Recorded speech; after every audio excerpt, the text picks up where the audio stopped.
โดยแต่បងប្អូនមិនដឹងថានេះគឺជាម៉ៅហើយម៉ៅរបស់យើងគឺមាន3កន្លែងគឺមានម៉ៅខាងឆ្វេងម៉ៅខាងស្ដាំនិង scroll ឬហៅថាកំអង្វល់ហើយនៅមួយទៀតការប្រើប្រាស់ម៉ៅគឺខុសៗគ្នាទៅតាមកលៈទេសៈដូចជាការប្រើប្រាស់ម៉ៅខាងឆ្វេង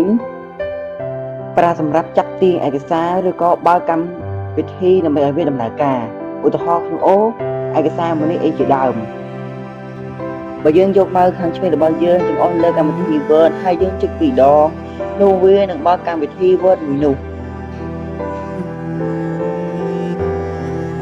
សម្រាប់ម៉ៅខាងស្ដាំជាទូទៅគឺគេប្រើវាសម្រាប់មើលព័ត៌មានអីបន្ថែមឬក៏គ្រប់គ្រងទៅលើកម្មវិធីឯកសារឬក៏កម្មវិធីដទៃទៀតដែលគេចង់ធ្វើវាឧទាហរណ៍បើសិនជាយើងចុចម៉ៅខាងស្ដាំនៅលើ desktop របស់យើងនោះវានឹងចេញពីថា view by refresh និងអីផ្សេងទៀតឧទាហរណ៍បើសិនមកយើងយកមកខាងស្ដាំរបស់យើងចុចនៅលើឯកសារមួយនោះវានឹងបង្ហាញជម្រើសជាច្រើនដូចជា open edit print copy create shortcut អីនឹងជាដើមសម្រាប់មកកណ្ដាលវិញគឺគេប្រើសម្រាប់អូសឡើងលើចុះក្រោមនៅកម្មវិធី File Explorer កម្មវិធីឯកសារឬក៏ website ផ្សេងៗដើម្បីអូសទៅក្រោមមើលអ្វី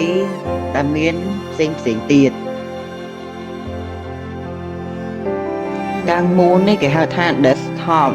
ដែលវាជា display របស់ computer របស់យើងដែលនៅក្នុងនោះវាមាន icon សម្រាប់តំណាងឲ្យកម្មវិធីផ្សេងៗដូចជាកម្មវិធី Word កម្មវិធី Unity កម្មវិធី Photoshop កម្មវិធី OBS កម្មវិធីផ្សេងទៀត